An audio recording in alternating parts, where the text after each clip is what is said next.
PM के दौरे को लेकर पूर्व राजस्थान सरकार के कैबिनेट मंत्री महेंद्रजीत सिंह मालविया से बातचीत की है हमारी रेजिडेंट एडिटर हर्षा कुमारी सिंह ने। सुनिए।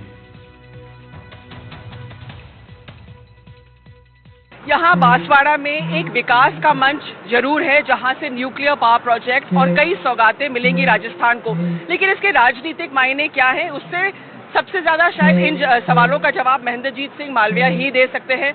महेंद्रजीत जी, पहले आप कांग्रेस में थे, फिर आप बीजेपी में आए, आपने बीजेपी से चुनाव भी लड़ा है।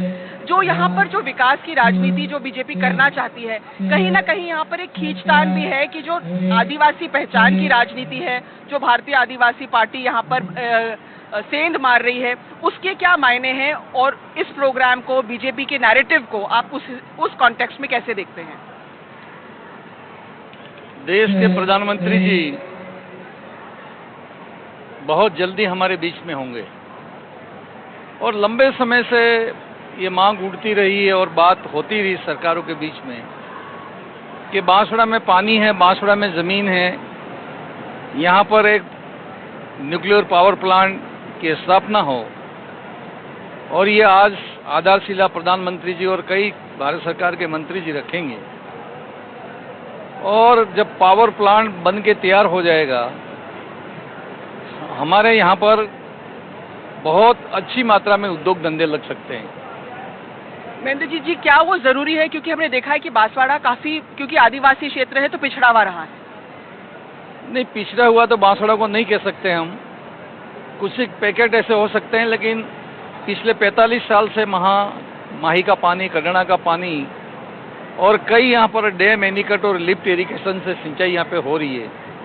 गरीबी जरूर है, लेकिन इतनी गरीबी नहीं है, काफी कुछ किसान अपने पैरों पे खड़ा हुआ है।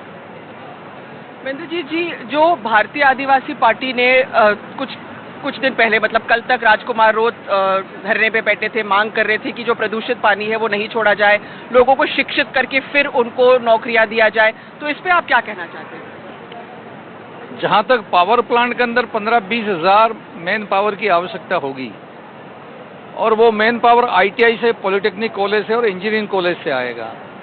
मैंने खुद के सरकार में तकनीक शिक्षा मंत्री रहते हुए बांसवाड़ा के अंदर 12 तो आईटीआई मैंने खोली, 2 पॉलिटेक्निक कॉलेज खोले और 1 इंजीनियरिंग कॉलेज खोली।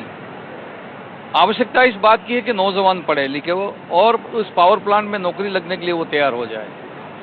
महेंद्रजीत जी, मेरा आखिरी सवाल ये है कि जब बांसवाड़ा में पीएम का ये शायद 2 साल में तीसरा विजिट है, 2 बार वो इलेक्शन के लिए आए थे, मानगढ़ धाम गए थे और अब यहाँ पर जो नैरेटिव है डेवलपमेंट पॉलिटिक्स का, वो यहाँ बांसवाड़ा की धरती से कर रहे हैं। क्यों इतना इंपॉर्टेंट है बांसवाड़ा पॉलिटिकली राजस्थान में? ऐसी कोई बात नहीं है, लेकिन ये बात तय माननी चाहिए कि कोई भी विकास करना है तो भौतिक संसाधनों की आवश्यकता होती है और सबसे बड़ी बात है, माही जैसा एक जलाशय यहाँ पर है, बहुत मात्रा में पानी है और जहाँ जहाँ पर पानी होगी, जमीन होगी, वहाँ पर विकास होगा। और प्रधानमंत्री जी भी यही चाहते हैं कि इस क्षेत्र में विकास हो। यही क्षेत्र नहीं, हमसे लगा हुआ मध्य प्रदेश हो, हमसे लगा हुआ गुजरात हो, इन तमाम क्षेत्र के अंदर विकास बड़ी अच्छी गति से होना चाहिए, ऐसा इनका मन है। तो विकास की जो राजनीति है उसकी बात कर रहे थे महेंद्रजीत सिंह मालविया। आपको बता दें कि महेंद्रजीत सिंह मालविया एक बहुत इंपॉर्टेंट पॉलिटिकल फिगर है बांसवाड़ा में। पहले वो कांग्रेस में थे, फिर वो बीजेपी में आए और उन्होंने बांसवाड़ा से एमपी का चुनाव भी लड़ा, लेकिन उनको हार माननी पड़ी राजकुमार रोत के सामने, जो भारतीय आदिवासी पार्टी से लोकसभा सांसद चुन के आए। बांसवाड़ा से कैमरा पर्सन सुशील कुमार और निखिलेश सोनी के साथ हर्षा कुमारी सिंह, एनडीटीवी।